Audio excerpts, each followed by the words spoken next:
We got a cross up here.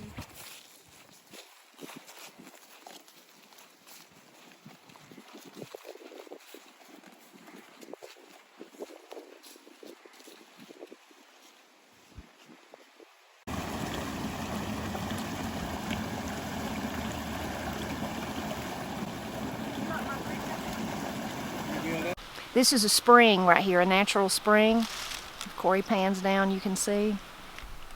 So when I was growing up, we had gravity water, which means Pap had black pipe that he had right here at the beginning of the spring, and then the pipe went all the way down through the holler, all the way down through the woods to Granny and Pap's house, and that was our water. So you can see if I start moving, of course, if you had spring water and you had gravity water, you had to keep your spring cleaned out. This one has not been cleaned out, of course, because nobody's using it. But if I start moving the leaves, you can begin to see the water come bubbling out from under there. You'd have to clean it out, and then you'd have to let it run for a few days for the trash and the dirt to get out of it. So it was really good water. And the only problem with it was, of course, you couldn't bury it all the way from here to Granny and Pap's house. So in the wintertime, it would freeze. We'd leave it running Pap would leave it running in the kitchen and maybe in the bathroom, and that would help a lot.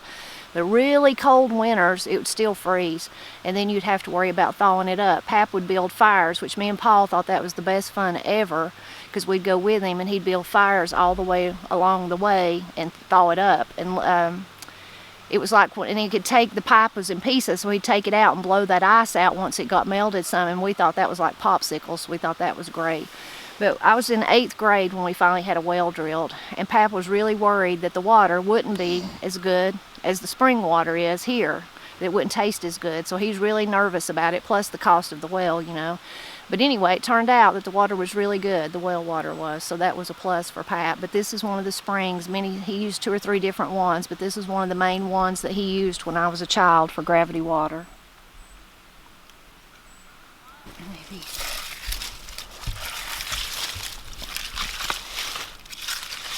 That's probably one of the rocks Pap had to help to hold it down. It's so cool. Look at that pretty rock.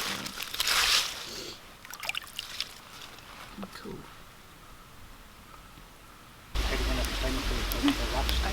Yeah. She was in the bind. Her bills were behind, and the pressure she could feel.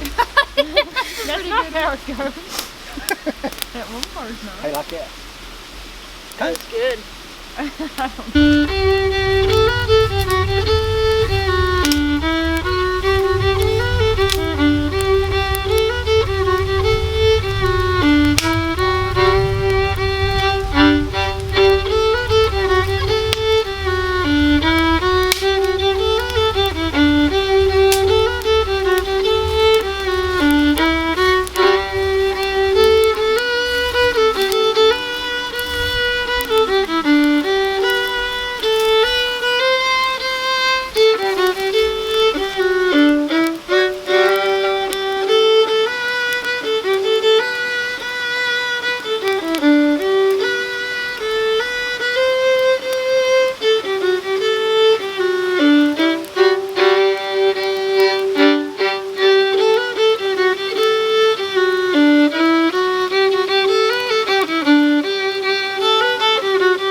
Do I have to have Zoom on my phone?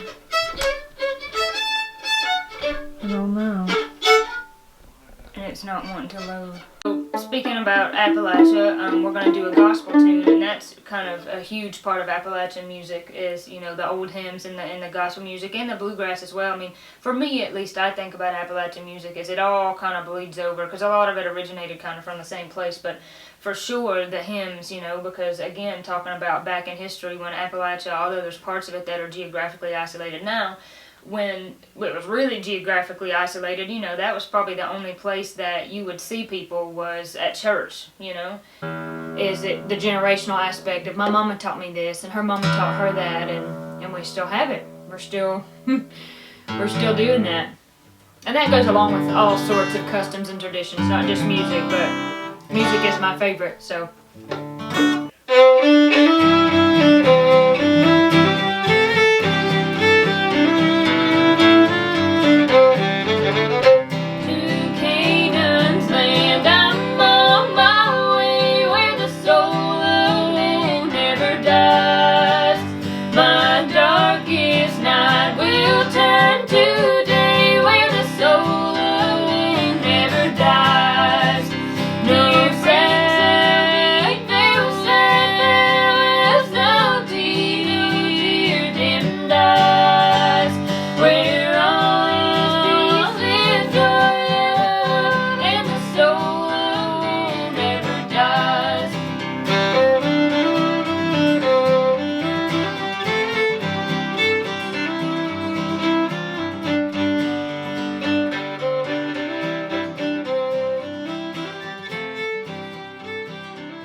If you were to go to a square dance or a contra dance, it's almost a given. You will hear this song, and most of the time you'll hear it for a square dance because it's considered a rag. It's in ragtime, and that fits perfectly for a square dance. And you'll play it for a contra dance too, which is a little different setup. Your progression is up and down a line of people versus around a square, a set of people. That's why a rag works so well, because you're moving in a circle, a small circle versus long lines, but it works for either way. And This is a really popular tune. oh yeah, I mean, at least in this area, pretty much I would have to say probably every jam session we've ever been at has had this tune in it. So, this is one of my favorite tunes, and it took me ages to learn this tune. And the funny part is it's got a third part. It's got an A part, a B part, and a C part, and that C part is only for when you're doing square dances. You can't do it any other time or it would makes the tune crooked. yeah. If it has, so, you know, all these tunes that we're playing, it technically has a A1, A2, B1, B2, but it's really just A and B. And if you have anything else added on to that, it makes the tune what people refer to as crooked.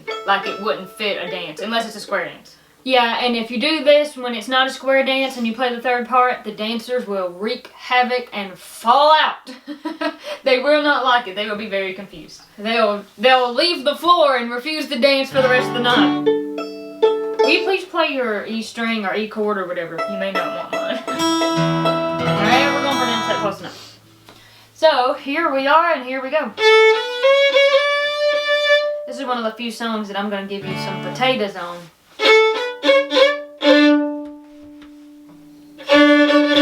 Hold on. That's not the kind of tune I want. Okay, it's a little better. Ooh, let's see if I can stay in tune.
song got a little fast. Oh look, we have snap clapping. That got slightly out of control. Now I will tell you, it's easier. It's easier to let it get out of control if you're on a stage and there's a hall of 80 people and you get really excited. And if you have the famous Bob Dulcimer calling, he will purposely, once you get going, he'll turn around and be like, come on, a little faster. He likes that tune ultra fast. He does, and I won't lie, by the time I'm done playing that, I got a hand cramp, and I'm like, I've got about 10, maybe 10 good rounds of it in me, and then I'm just in in pain. But that's another really good song.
Go get some more pickles, I think much.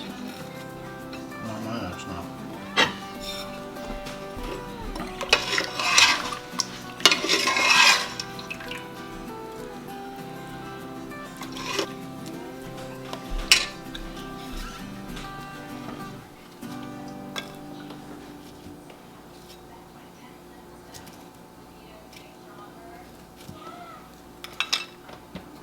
Get you some pickles. You could open that jar of the, or either one.